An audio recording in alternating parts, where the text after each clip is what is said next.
DJ Tygga Ty in the mix.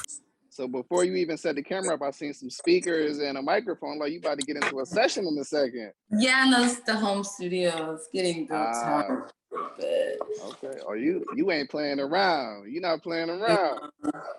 Yeah. Okay.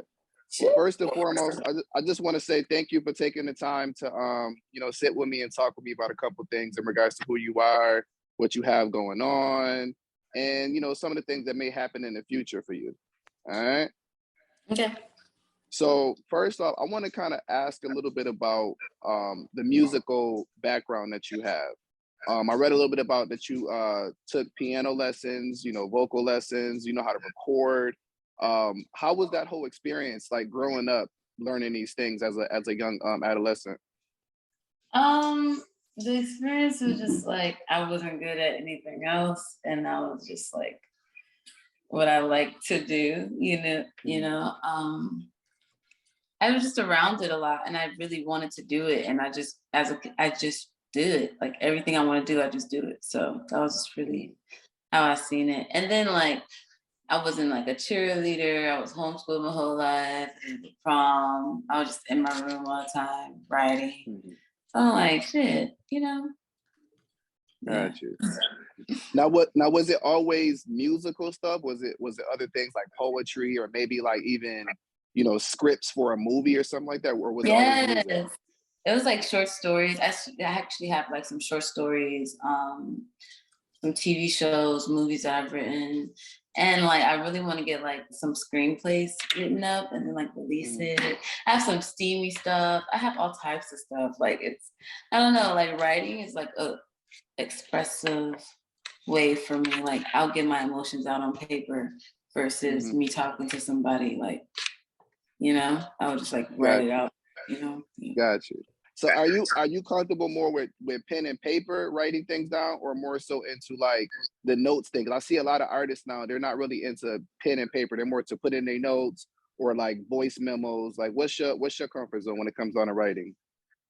At first it was pen and paper. I have like dozens and dozens of notebooks, but now it's more so like notepad or just like freestyling.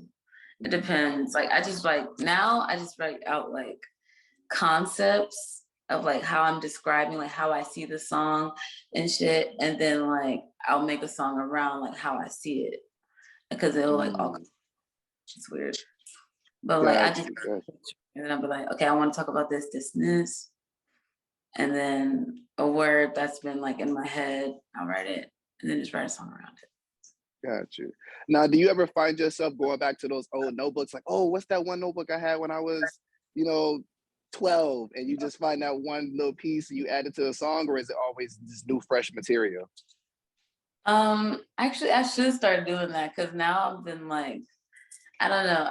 Actually, I should start doing that again, because the old school Jourdin, like, was cold, bro. Like, actually, I really feel like I should actually record those songs professionally now.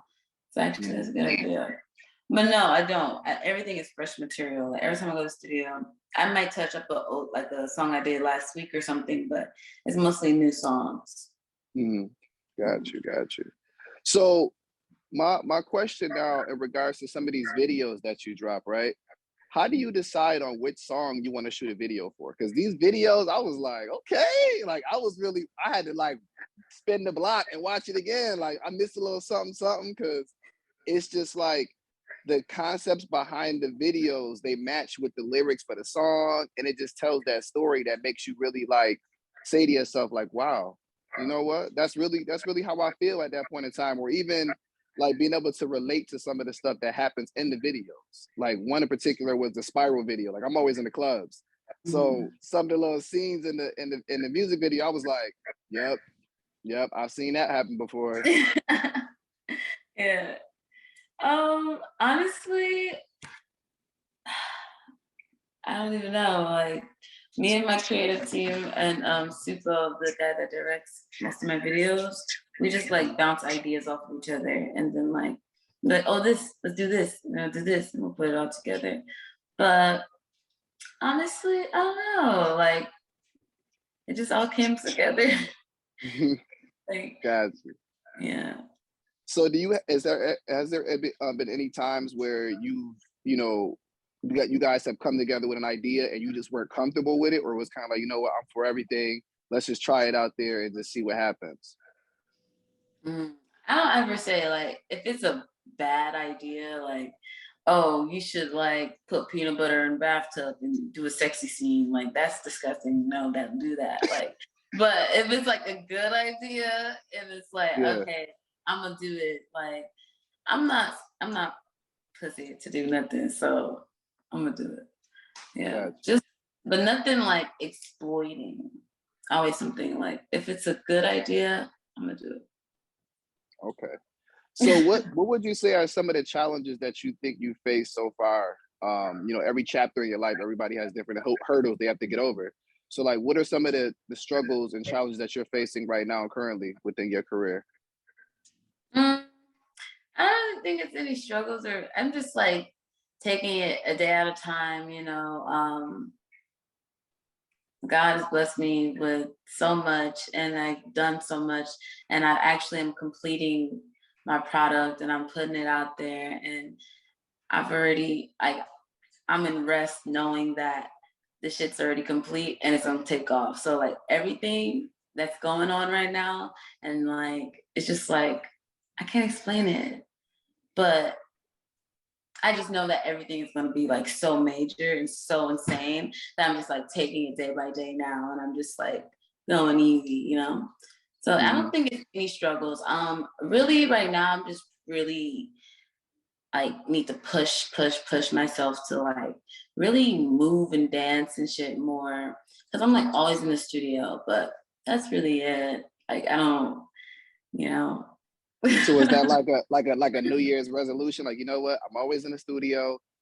The next couple months, I'm gonna step outside. I'm outside. Yeah, I want to step outside. Like, build and like actually probably try a skateboard or something. But that'd be dope. Yeah. So what are some artists that you idolized or kind of gave you like an inspirational motive to kind of do music? Oh, Aaliyah, Minnie Riperton, Janet, Beyonce, the Baby Boy era, top tier. I don't know. A lot of people, like 5 Heartbeats and like the Temptations. I just said this, but like watching their movies as a kid, those songs being stuck in your head, like that was a staple point. At least for me, Matilda, the soundtrack of Matilda. Yeah. No way. I'm because I asked that question because I don't want to sound like a stalker, but I had to go back and look. I scrolled through your Instagram and I saw an old picture of Aaliyah.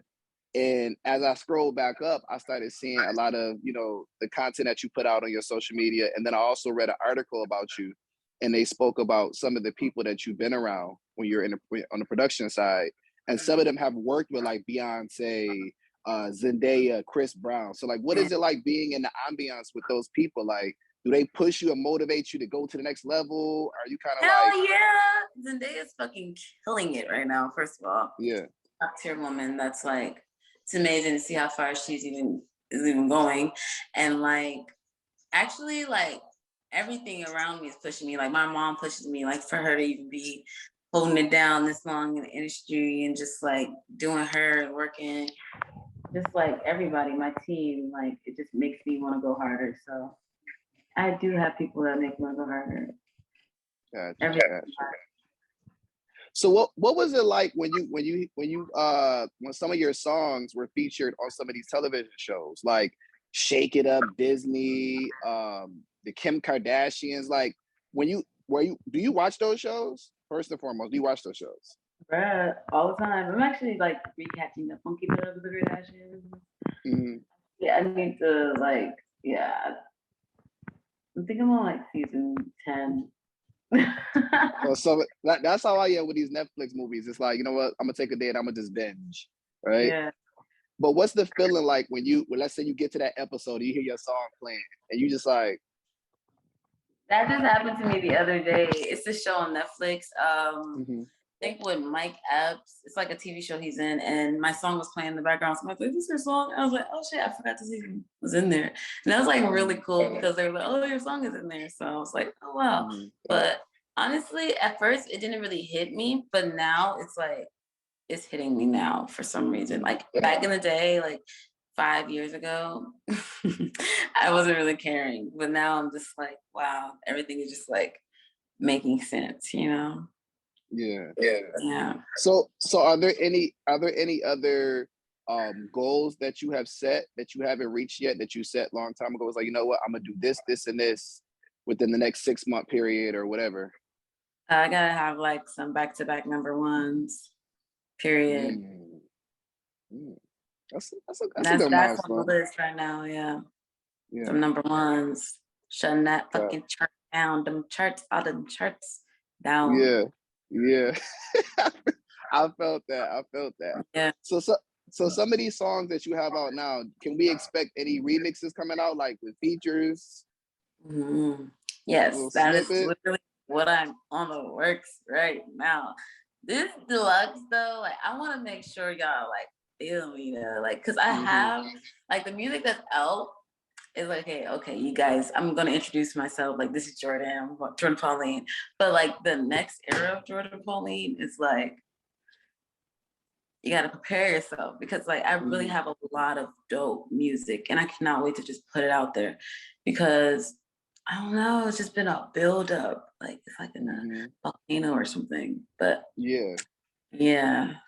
So were there any songs that didn't make it to the actual project or the deluxe that you actually wanted to see on the project? Yeah, I'm actually gonna probably like pitch those and put them in some shows or something, just so they could still get out. But I have like a whole new set of music, like songs for the deluxe. But the songs that didn't make the cut, I'm still gonna put them out, but in different ways. Got you. So what are some other things that you want to venture off into outside of just music?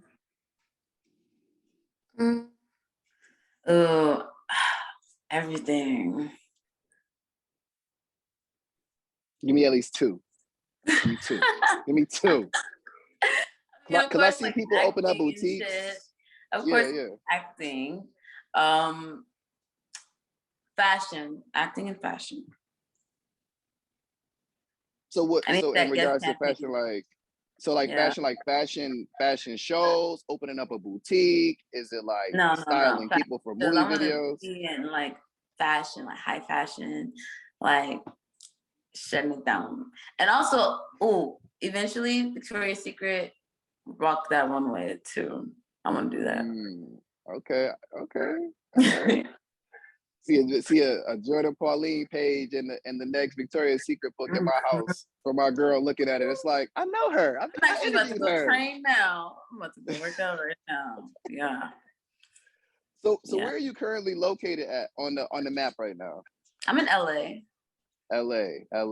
How's the vibe there? Is it more so? Because I've some people tell me that like it's so small there. If you're in the right spot and you run into a lot of celebrities all the time there. Oh yeah, everywhere. But the vibe is really nice. It's sunny. It's a nice little breeze. I'm by some trees, so it's a lot of oxygen. Now, is there any artists that you or even celebrities outside of music that you haven't ran into yet or experienced it that you want to kind of have a little one-on-one experience, or even just say, hey, what's up, how are you? I haven't met Beyonce. It's gonna happen. But my cousins have. Like my cousin Kennedy, she's met Beyonce like 3 times, I think. Like I have like people that met her, but I haven't. So I want to meet her. I think I'd be not scared, but I'd be like 3 times in my brain, like how should I approach Beyonce after seeing how they say like her security be like, yo, we not playing that. And that's, why would they? Like, oh my God. I don't know. Queen Bee, different type of energy. Different type of Yeah. energy. Now, speaking of Beyonce, you know she has the Beehive, is what she call her fans, right? Mhm. What are your fans called? The babes. The babes? Yeah, well, they're just babes. The babes. Okay, the babes. You know, actually, because like I just had this conversation with some of my like top tier fans. Like, so I was like, what do you guys like want to be called? They were like giving me all these names. And then I was like, what about Star Girls or Star Boys? And they was like, we like it, but nah. And then I was like, what about Babe? They're like, babes? So I was like, okay, babes. And then it was just like, but we're gonna see. Like, it's still in the works. Like, we're still trying to figure it out. But I don't know. I'm leaning toward that. So we're gonna see. Cause I feel like, yeah, we'll see. The babes. I can see that. They in the comments like, babes in here. You feel me? With the little emoji, special emoji for you. All my fans are bad bitches, and you a bad boy if you one of my fans. Like, y'all are amazing. Just know you're top tier for sure. So what's an experience like at a Jourdin Pauline show? Like, what does it smell like in there? What does it taste like to see you perform live? Right now, it's just like, I don't know. I'm still getting my like, the show is there, but I'm still like getting familiar with just like the crowds and just like adapting to all those other energies, and then just like maintaining my firm energy and not looking off and then getting, you know, like swayed away by somebody, you know, like, you know. So honestly, my shows are fire. Like, the ambiance smells like, for sure, number 9. And it smells like a nostalgic smell of like flowers or something. Cupcakes. We're gonna work on it. Okay. Yeah. And I'm gonna come back to you and I'm gonna let you know. But it's a vibe there. It's a vibe. Okay. So what do you want your fans to kind of leave with once they see you perform, right? And the show's over, you're backstage, you know, having drinks, having a good time. Like, yo, that was a successful show. What do you want your fans or your audience to kind of remember you for once you walk up that stage, when they going home? Like, oh my gosh, she was real. Like, I felt her presence. Like, she brought light to my day. Like, I really enjoyed that. Like, I want to go back over there now. Oh my gosh, she's my friend. I think Jourdin Pauline is my homegirl. like seriously, like, I want my fans to feel like they have a home in me, you know? Yeah. And I feel like that's how the music kind of gets them. They get them to a zone where it's like, you know what? That's my dog. That's my dog now. That's my Wody. All right. So my last 2 questions that I want to ask you, I want to kind of get into the concept of the HIV and AIDS awareness. Like, what made you get interested into kind of getting that out there? When I was younger, around like 9 or 10 years old, my mom was managing these girls. There was a girl group and female singer, and they were a part of this organization. And we had a really good friend of ours who was diagnosed with HIV, and we raised awareness for him. And he was a painter, like an artist. And I was just like, oh my God, I love him so much. I would like to be a part of it. And then coming from there, we just started to bring awareness for it. So they did concerts and all this other stuff, fundraisers, like giftings, Thanksgiving was going down, Christmas, halls. And then, we kind of just like fell off with it. So now I'm about to relaunch that whole program, but in a different way, bring it more so like today, and that appeals to today's time and all that good stuff. But what it really does is bring awareness to young adults and teenagers and kids that you can have HIV and AIDS and, you know, like get medicine and all that stuff for it. Understood. I saw that. I was like, I definitely respect that, because I see a lot of people that they don't really know the education behind it. and they start to, you know, make conversations or even like say little things here and there, and then they have to double back and apologize because some people aren't fully educated on those kind of things. So I definitely wanted to kind of shine light on that. My last question that I do want to ask you, and this is kind of just stepping back into time, but also looking at where we are now. What did the pandemic teach you? Don't just sit up and eat, bro. Don't do that. you did say you had to go to the gym. So I was like, oh, okay. Like, don't do that. It's okay to feel fresh air and be outside and talk to other human beings.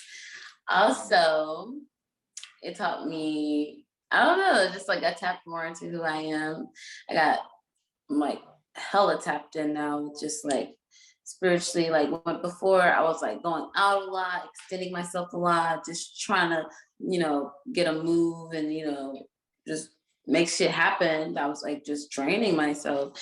And like during the pandemic time, I just grew closer with the Lord, grew closer with me, and just like all that good stuff. And then, you know, once I'm able to treat others better, love return. That's what I've really just been on, you know what I'm saying? And then I've just been working too. Like I've just been in a studio making my music. It's really what I've been doing. That's all I do. Just make music. Understood.